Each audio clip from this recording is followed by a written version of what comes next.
beribadah kepada Tuhan. Oleh sebab itu, Bapak Ibu yang dikasihi Tuhan, saya mengajak kita boleh sungguh-sungguh mempersiapkan diri kita untuk kita masuk hadirat Tuhan. Saya mengajak kita bangkit berdiri. Mari kita mengambil satu teduh sejenak di hadapan Tuhan. Bersyukurlah kepadanya karena Dia memberikan kita anugerah kesempatan untuk sore hari ini.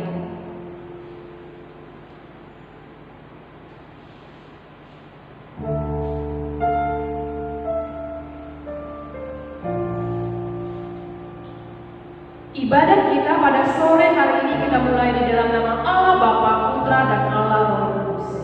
Kita menaikkan pujian, terpujilah Allah.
Kebaikan-Mu tak terukur dan tak terhingga di dalam hidup kami Tuhan. Biarlah seluruh kehidupan kami juga boleh menyenangkan hati Tuhan. Pujian yang kami naikkan boleh sungguh keluar dari dalam hati kami yang paling dalam, bahwa Allah kami lah yang menerima pujian kami. Terima kasih Tuhan untuk anugerah-Mu bagi hidup kami, kesempatan yang istimewa Kau berikan bagi setiap kami, untuk kami boleh bersama-sama bersekutu di dalam nama Tuhan kami Yesus Kristus. Berkati setiap kami Bapa, kehadiran kami, sehingga boleh sungguh menyenangkan hati Tuhan. Bahkan firman Tuhan yang akan kami dengarkan boleh sungguh kembali menguatkan iman percaya kami, untuk kami semakin teguh dan semakin bergantung sepenuhnya kepada Tuhan saja. Dalam nama Tuhan kami Yesus Kristus, kami serahkan saat ibadah kami. Amin. Kita masih berdiri Bapak Ibu, bersama-sama kita akan mengucapkan pengakuan iman rasuli. Pengakuan iman rasuli. Aku percaya kepada Allah, Bapa yang Maha Kuasa, Khalik langit dan bumi, pada Yesus Kristus, Anaknya yang tunggal Tuhan kita, yang dikandung daripada Roh Kudus, lahir dari anak darah Maria, yang menderita sengsara di bawah pemerintahan Pontius Pilatus, disalibkan, mati dan dikuburkan, turun dan bangkit maut. Pada hari yang ketiga, bangkit pula dan antara orang mati, naik surga di sebelah kanan Allah, Bapa yang Maha Kuasa, dan dari sana Ia akan datang untuk menghakimi orang hidup dan yang mati. Aku percaya kepada Roh Kudus, gereja yang kudus dan am, persekutuan orang kudus, pengampunan dosa, kebangkitan daging, dan hidup yang kekal. Amin. Silakan duduk Bapak Ibu. Bapak Ibu yang dikasihi Tuhan, sepanjang minggu ini tema kita adalah hati yang baik, ya. Hati yang baik seperti apa? Nanti kita akan mendengarkan firman Tuhan. Mengapa diambil hati? Kenapa tidak anggota tubuh yang lain? Hati merupakan suatu anggota tubuh, organ tubuh kita yang sangat vital, tetapi juga merupakan satu hal yang untuk boleh menghancurkan segala kehidupan kita. Apa yang ada di hati kita itu yang keluar terpancar di dalam hidup kita. Saya percaya hati kita saat ini sungguh bergembira, bersuka cita, karena Tuhan yang ada di dalam. Hati yang gembira. Kita naikkan pujian ini sambil kita bertepuk tangan.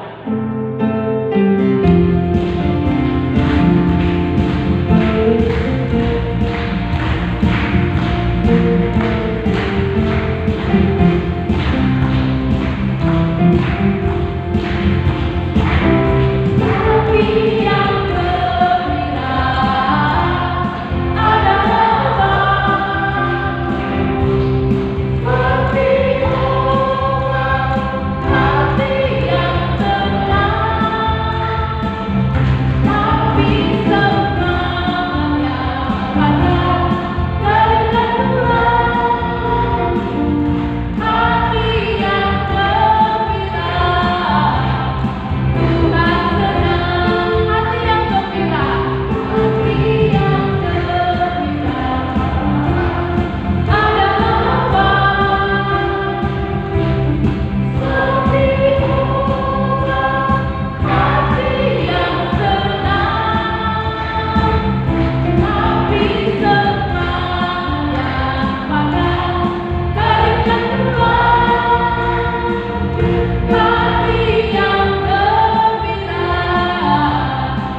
Bapak Ibu, saya mengajak kita membaca firman Tuhan untuk nas kita pada saat sore hari ini. Mazmur 106, kita baca ayat 1 sampai ayat yang kelima.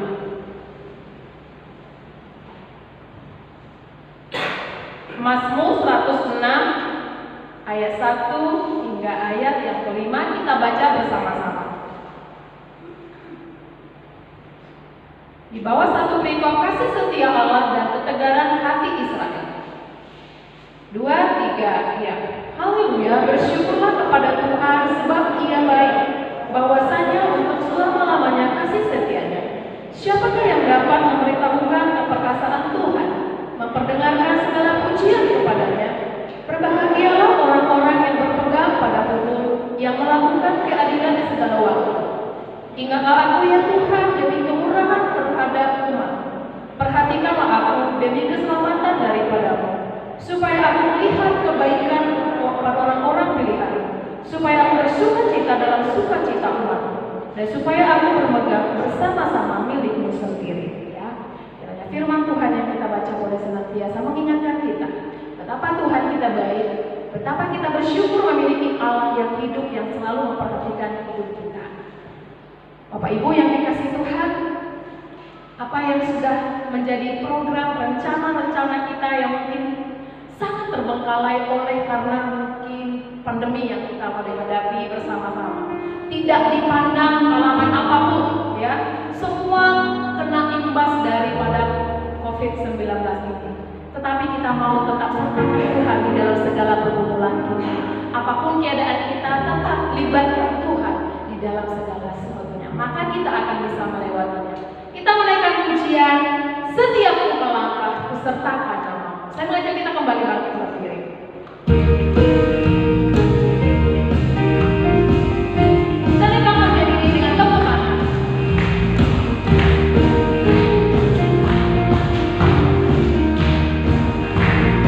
you.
persembahan, yang sudah memberikan persembahan atau yang belum.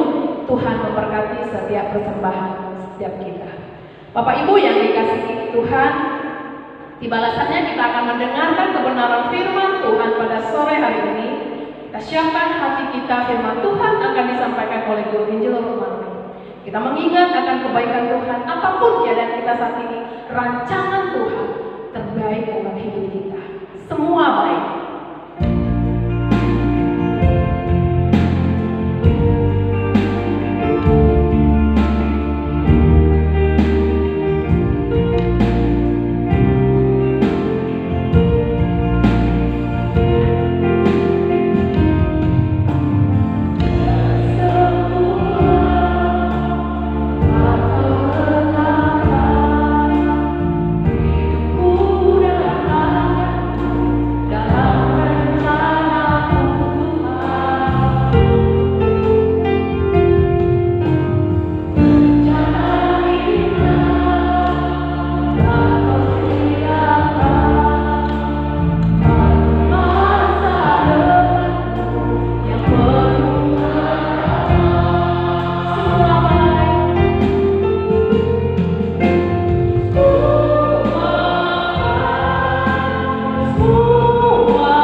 Kami bersyukur untuk segala hal baik yang Tuhan sudah berbuat di dalam hidup kami. Dan kami mempercayai bahwa Engkau memiliki rencana yang baik bagi setiap kami. Tuhan Yesus, kami rindu di dalam kehidupan rohani kami. Di dalam iman kami boleh mengalami pertumbuhan. Sehingga hidup kami adalah hidup yang bertumbuh dan hidup yang berbuah. Sekarang kami akan merenungkan firman-Mu. Mari Tuhan yang akan memberikan kepada kami kasih karunia untuk boleh memahami kebenaran firman-Mu. Dan kami boleh memiliki hati yang baik untuk boleh melakukan, menyimpan firman-Mu di dalam hidup kami. Terima kasih banyak Tuhan. Mari Allah Roh Kudus-Nya akan menolong setiap kami untuk boleh mendengarkan, memahami dan menyimpan firman Tuhan serta melakukannya. Dalam nama Yesus kami berdoa. Amin. Silakan duduk saudara. Shalom. Selamat sore. Saudara bersemangat untuk belajar firman Tuhan pada sore hari ini. Amin. Mari kita bersama-sama membuka Alkitab kita di dalam Injil Lukas pasalnya yang ke-8. Injil Lukas pasalnya yang ke-8, ayatnya yang ke-4 sampai dengan ayatnya yang ke-15.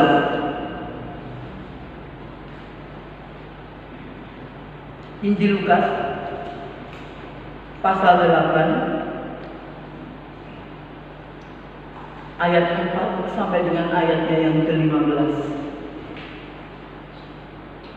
Kalau sudah menemukan, saya mengajak saudara membaca bertanggapan dari ayat 4 sampai dengan ayatnya yang ke-15. Saya membaca ayatnya yang ganjil, saudara-saudari membaca ayatnya yang genap. Maaf kebalik ya, saudara saya yang genap, saudara yang ganjil ya.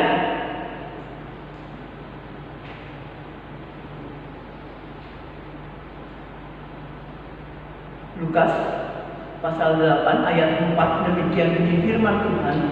Ketika orang banyak berbondong-bondong datang, yaitu orang-orang yang dari kota ke kota menggabungkan diri pada Yesus, berkatalah ia dalam suatu perumpamaan.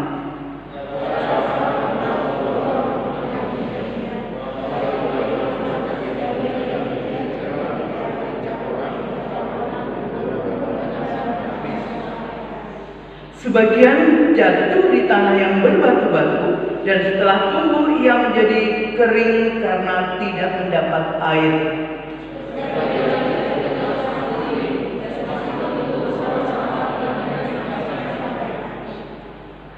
Dan sebagian jatuh di tanah yang baik, dan setelah tumbuh berbuah 100 kali lipat. Setelah berkata demikian, Yesus berseru, "Siapa mempunyai telinga untuk mendengar, hendaklah ia mendengar."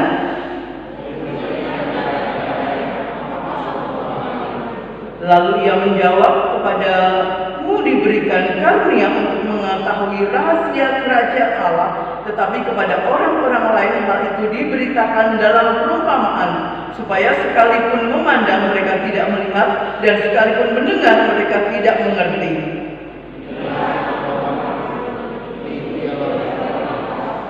Yang jatuh di pinggir jalan itu ialah orang yang telah mendengarnya, kemudian datanglah iblis lalu mengambil firman itu dari dalam hati mereka, supaya mereka jangan percaya dan diselamatkan.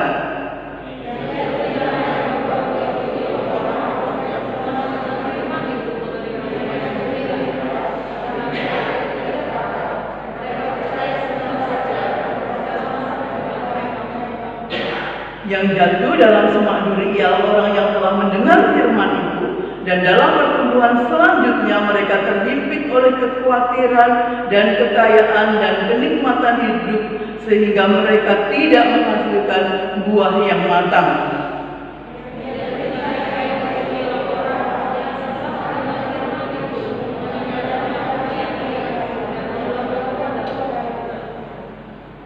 Saudara-saudariku sekalian, setiap kita pasti merindukan hidup bertumbuh dan berbuah, dan itu semua tergantung kepada respon kita, penerimaan kita kepada firman Tuhan.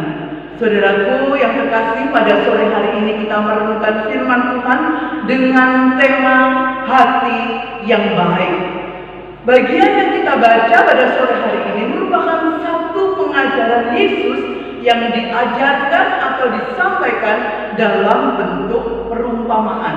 Saudara sekalian, Yesus adalah guru yang luar biasa. Dia bisa mengajar dengan luar biasa, dan dia seringkali memakai hal-hal di sekitar pendengarnya untuk menyampaikan pengajarannya, untuk menyampaikan firman-Nya. Dan pada sore hari ini salah satunya yang kita baca dan kita renungkan adalah perumpamaan tentang penabur. Jadi saudara sekalian, di sini ada satu perumpamaan tentang penabur, dan di sini ada benih, dan benih ini diartikan sebagai firman Tuhan. Kemudian saudara sekalian, waktu penabur itu menabur benih, benih itu jatuh di berbagai jenis tanah, di berbagai tempat yang merupakan lukisan hati manusia di dalam menerima firman Tuhan. Yang pertama yaitu benih yang jatuh di tepi jalan. Saudaraku, kalau kita yang dekat dengan sawah, mungkin ini tidak jauh berbeda dengan yang ada di Israel. Kalau sawah itu biasanya tidak langsung sekotak lebar begitu saudara sekalian, tapi biasanya akan diberikan kotak-kotak kecil, ya. Kemudian di antara kotak itu ada jalan, ya, ada jalan sempit, jalan tanah, gitu saudara sekalian. Dan jalan itu tidak ikut dibajak, tidak ikut dicangkul, sehingga tanah itu merupakan tanah yang keras. Ya, kalau di Jawa biasanya disebut galengan, ya, tepi sawah yang keras itu, ya, atau di tengah sawah jalan kecil, ya, itu keras, tidak dibajak. Dan itu melukiskan hati manusia yang keras, yang tidak menerima firman Tuhan, hati yang tertutup, ya, hati yang menolak firman Tuhan. Dan kemudian saudara sekalian, dikatakan benih itu tidak bisa tumbuh di tanah yang keras. Dia tidak bisa berakar, bahkan dikatakan diinjak orang di bagian lain dan dimakan oleh burung-burung di udara. Ini merupakan gambaran orang yang mendengar firman Tuhan, tidak mengerti firman yang didengar ataupun yang dibaca, sehingga tidak disimpan di dalam hati, tidak dimengerti, dan tidak ada buahnya. Saudara sekalian, kadang ada orang-orang Kristen dalam jenis seperti ini. Dia mendengar firman Tuhan, tetapi dia tidak mengerti dan tidak berusaha untuk mengerti. Dia tidak mau tanya kalau nggak ngerti, malu atau mungkin males atau mungkin merasa nggak perlu ditanyakan. Yang penting saya sudah datang ke gereja dan saya sudah mendengar firman Tuhan. Saudara, waktu kita di tengah ibadah begini, kita bisa mendengar, oh ya, di sana ada orang omong-omong, tapi kita tidak tahu apa yang diomongin. Kita hanya mendengar. Banyak orang seperti ini, saudara sekalian. Tiap orang bisa mendengar, tetapi tidak mengerti apa yang disampaikan, apa yang didengarnya, dan apa yang dibacanya. Ini ada bagian dari kita, ya. Kita menutup diri kita, menutup telinga kita, menutup pikiran kita untuk firman Tuhan. Mengapa? Karena kita juga merasa tidak perlu firman Tuhan, ya. Tidak merasa perlu untuk mendengarkan firman Tuhan, sehingga walaupun kita ada di tengah-tengah ibadah, waktu firman disampaikan, kita dengar, oh ya, dengar guru Injil ngomong, dengar pendeta ngomong, tapi begitu pulang ditanya mungkin sama anaknya, atau ditanya sama mamanya, atau ditanya sama istrinya, atau suaminya, tadi Sinsang di gereja ngomong apa? Jawabnya satu, saya tidak tahu apa yang Sinsang ngomong, aku tidak tahu apa yang Mukse ngomong, gak ngerti. Jadi benih firman ini tidak tersimpan dan juga tidak bertumbuh. Yang kedua, yaitu benih itu jatuh di tanah yang berbatu. Ya, saudara sekalian, ini melukiskan orang yang menerima firman Tuhan dengan gembira, dengan semangat, tetapi tidak memahami secara dalam, tidak memahami secara lengkap dan secara benar, saudara sekalian. Jadi waktu terima firman Tuhan, orang model ini, saudara sekalian, hati model ini, waktu misalnya ya, serahkanlah segala kekhawatiranmu kepadanya, sebab Ia yang memelihara kamu. Amin, saudara, amin. Terima, saudaraku, senang terima firman pemeliharaan, apalagi di masa seperti ini. Tapi begitu masuk di dalam kehidupan, dia mulai mengalami kesulitan, usahanya macet, persoalan banyak. Dia mulai mempertanyakan kebenaran firman itu. Firman itu tidak benar. Mana pemeliharaan Tuhan? Maka dia mulai kecewa kepada Tuhan dan bahkan meninggalkan Tuhan. Ini karena pemahaman yang tidak lengkap, pemahaman yang tidak mendalam akan firman Tuhan, bahwa pemeliharaan Tuhan bukan berarti orang Kristen tidak mengalami kesulitan dan persoalan. Saudaraku sekalian, tidak sedikit orang mundur, kecewa karena dia tidak memiliki pemahaman yang mendalam tentang firman Tuhan. Saudaraku, kehidupan kita, persoalan kita itu merupakan satu ujian buat kita. Apakah kita sungguh-sungguh memiliki pengenalan yang benar akan firman Tuhan atau tidak? Apakah kita termasuk jenis ini, semangat terima firman Tuhan, tapi kemudian kecewa waktu menghadapi persoalan yang berkaitan dengan firman itu yang dirasa tidak sesuai dengan apa yang diharapkan? Yang ketiga, saudara sekalian, yaitu benih yang jatuh di antara semak duri. Di antara semak duri, saudara, namanya rumput, semak, ya, tumbuhan liar itu kalau tumbuh lebih cepat, saudaraku, dari apa yang kita tanam. Ya, apa yang kita tanam lebih lambat pertumbuhannya. Sebulan yang lalu saya baru meminta orang untuk membersihkan halaman yang penuh rumput. Tapi berapa minggu kemudian rumput ini sudah tumbuh dengan lebatnya, dengan suburnya, dan dengan cepatnya. Dan biasanya tanaman yang di tengahnya dia akan terhambat, dia akan kalah pertumbuhannya. Saudara, ini juga tidak berbuah. Benih ini tidak bertumbuh dengan baik dan tidak berbuah. Ini menggambarkan hati orang atau bagaimana respon orang terhadap firman yang terlalu sibuk. Dia terlalu memikirkan tentang kesenangan dunia, memikirkan tentang kekayaan, sehingga firman tidak memiliki tempat yang baik di dalam kehidupannya.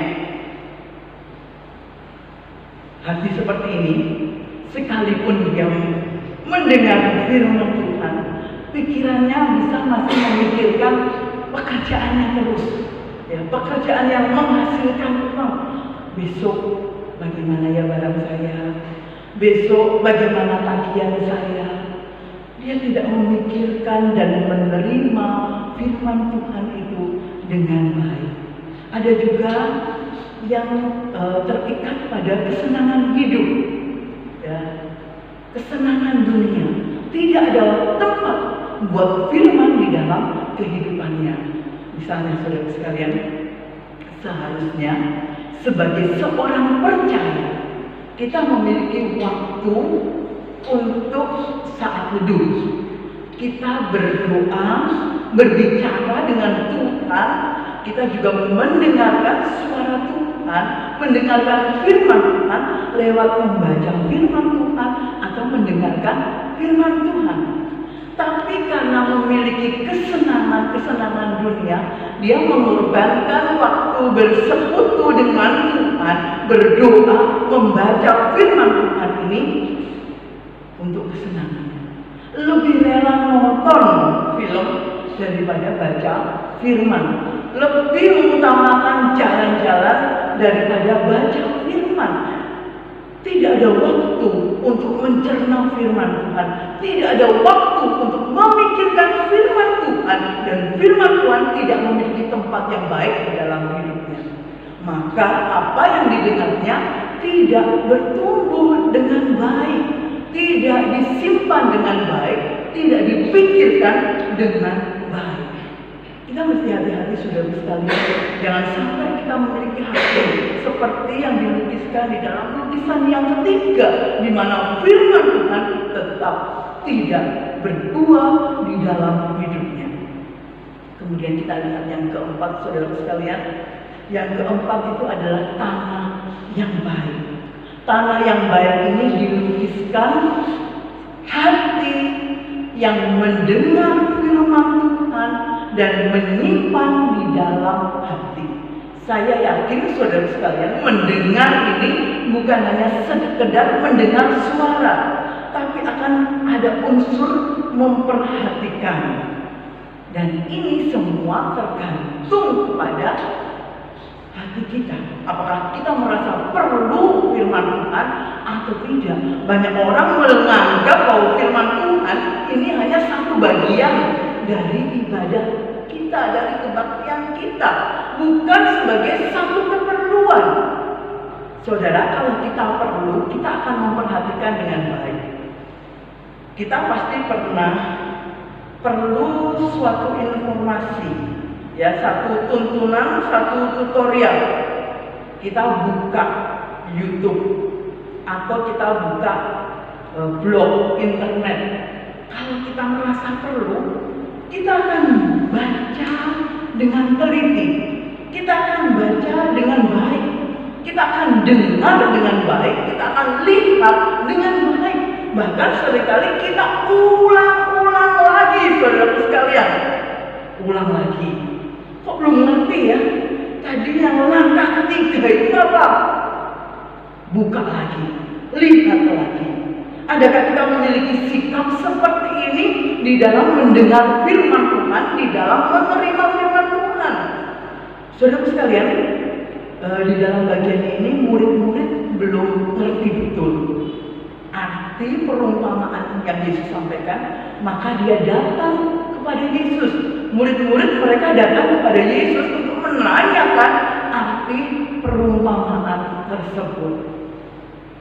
Saudaraku yang terkasih, kita belajar mendengar sampai kita mengerti, sampai kita tahu apa yang harus kita lakukan sehubungan dengan firman Tuhan yang kita dengar maupun yang kita baca.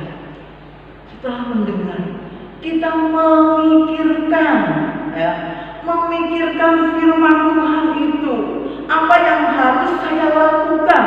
Apa yang firman Tuhan itu perintahkan untuk saya lakukan? Kita mulai memikirkan bagaimana caranya saya akan melakukannya. Ya.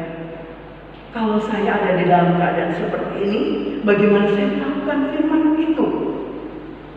Mungkin kita tengah khawatir. Firman berbicara tentang kekhawatiran dan mengatakan serahkanlah segala kekhawatiran kepada Tuhan sebab Ia yang memelihara kamu. Maka kita mulai memikirkan, benar, aku khawatir tentang masa depanku, dan firman Tuhan bilang aku harus menyerahkannya kepada Tuhan. Bagaimana caranya aku menyerahkan? Oh ya, aku mesti berdoa. Nah, ini namanya kita mulai menerima firman Tuhan, memikirkan dan merencanakan untuk melakukan, menjadi pelaku firman. Jadi waktu kita mendengar firman, kita harus menangkap apa yang harus saya lakukan, apa Apa yang mesti saya lakukan sehubungan dengan firman Tuhan yang diberitakan? Ada praktek firman Tuhan, maka ada hasil, ada buah. Saudaraku, semuanya ini bukan tergantung semata-mata kepada Tuhan, tapi juga tergantung akan respon kita, akan sikap kita. Saudara, saya menanam pohon gedi. Ya, biasanya yang orang Manado kalau bikin bubur Manado ada gedinya. Saya tanam, saudara sekalian. Saya berharap suatu waktu nanti kita bikin bubur, pohon gedinya sudah ada. Saya ambil ya dari salah satu saudara di Pancur. Saya tanam sebelum corona, saudara sekalian. Tapi sampai sudah setengah tahun lewat, daunnya cuma segini, saudara sekalian. Padahal harusnya jenis pohon itu akan sudah bisa rimbun di dalam beberapa bulan. Tergantung apa, saudara sekalian? Tanahnya. Memang tanah yang ada di pelataran itu tanah yang asam, jadi kurang bagus untuk pertumbuhan tanaman apapun. Jadi perlu upaya dari kita, bukan semata-mata dari Tuhan. Tergantung dari tanah hati kita, saudara sekalian. Bagaimana jenis tanah hati kita? Ada perlu usaha dari kita. Waktu saudara datang, waktu mulai jam pemberitaan firman Tuhan, kita harus mengambil satu keputusan bahwa saya akan mendengar firman Tuhan dengan baik. Saudara, bukan berarti saya tidak pernah mengalami halangan. Sering, saudara sekalian, waktu firman Tuhan mulai diberitakan, kadang mulai ada pemikiran-pemikiran, pekerjaan atau hal-hal yang mengganggu konsentrasi saya untuk memikirkan hal tersebut. Kemudian saya cepat-cepat ya katakan diri saya kembali kepada firman, bukan kembali pada laptop.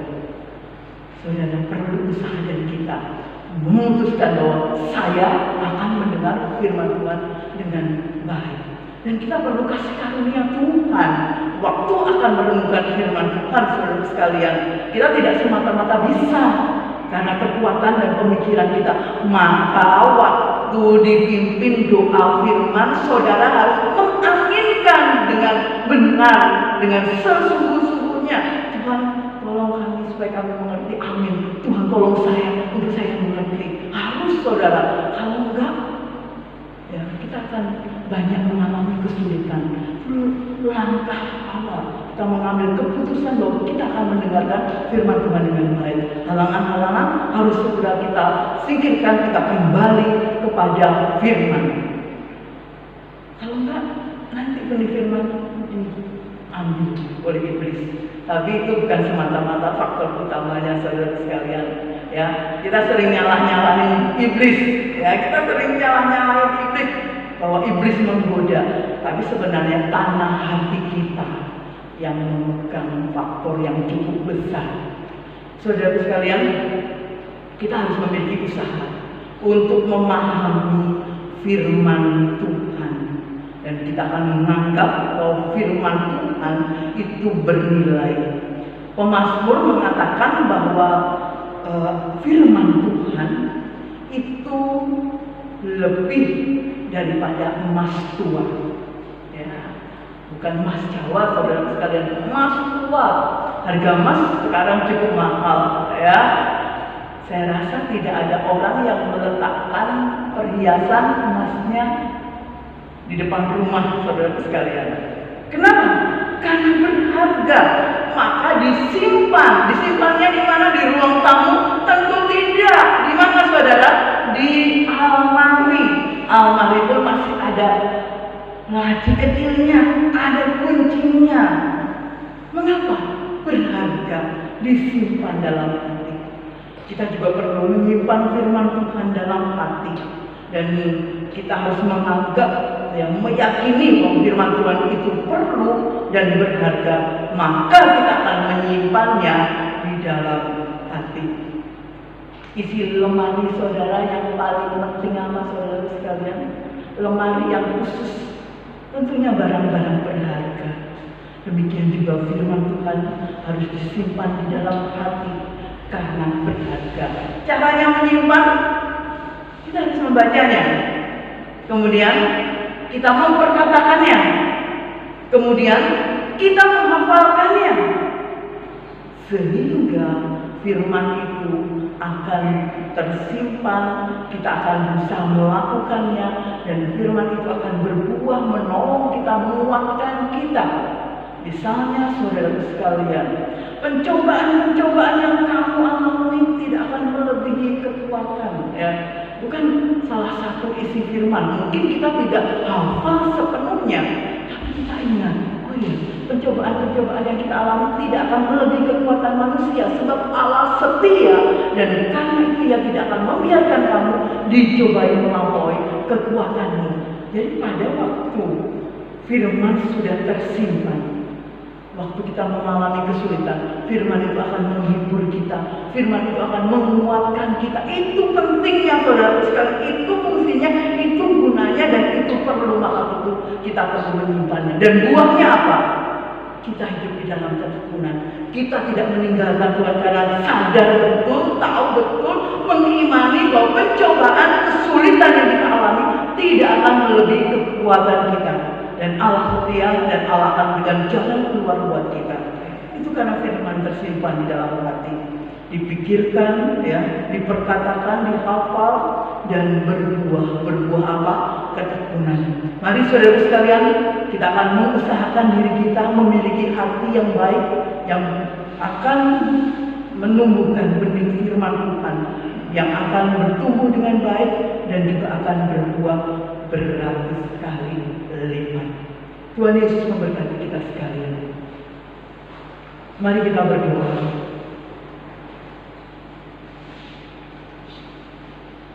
Kami datang kepada Tuhan. Kami bersyukur firman-Mu boleh mengingatkan kami, supaya kami menyambut firman Tuhan.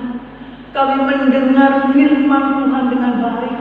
Kami menyimpan dan melakukan firman Tuhan. Tuhan, tolong kami memiliki hati yang baik, respon yang baik terhadap firman Tuhan. Terima kasih banyak Tuhan Yesus.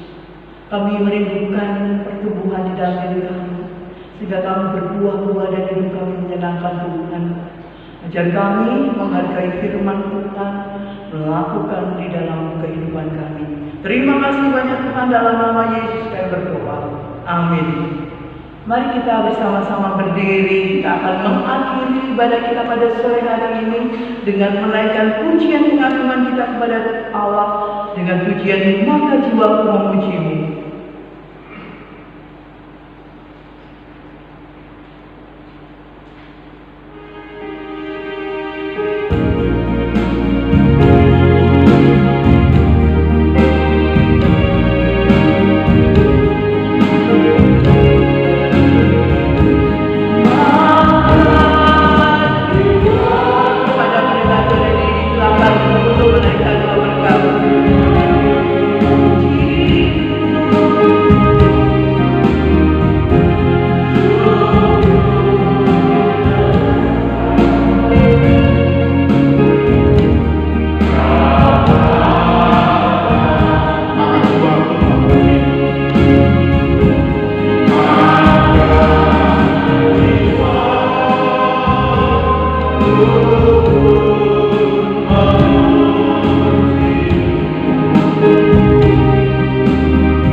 Bersyukur untuk setiap puji-pujian yang kami naikkan.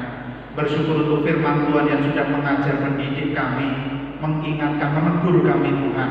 Untuk kami bersungguh-sungguh hidup dalam ibadah, mempersiapkan hati pikiran kami menjadi tanah yang baik untuk ditaburi benih firman Tuhan.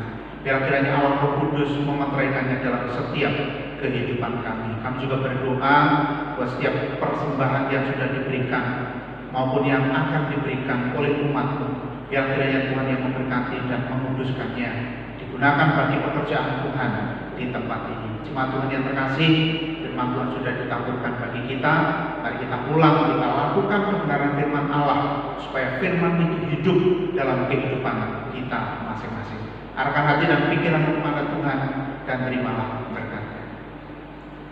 Kiranya kasih yang sempurna dari Allah Bapa, anugerah keselamatan dari Tuhan Yesus Kristus, pertolongan pimpinan serta penghiburan Allah Roh Kudus kiranya menyertai dan memperlengkapi saudara sekalian dari saat ini seterusnya bahkan sampai selama-lamanya. Amin.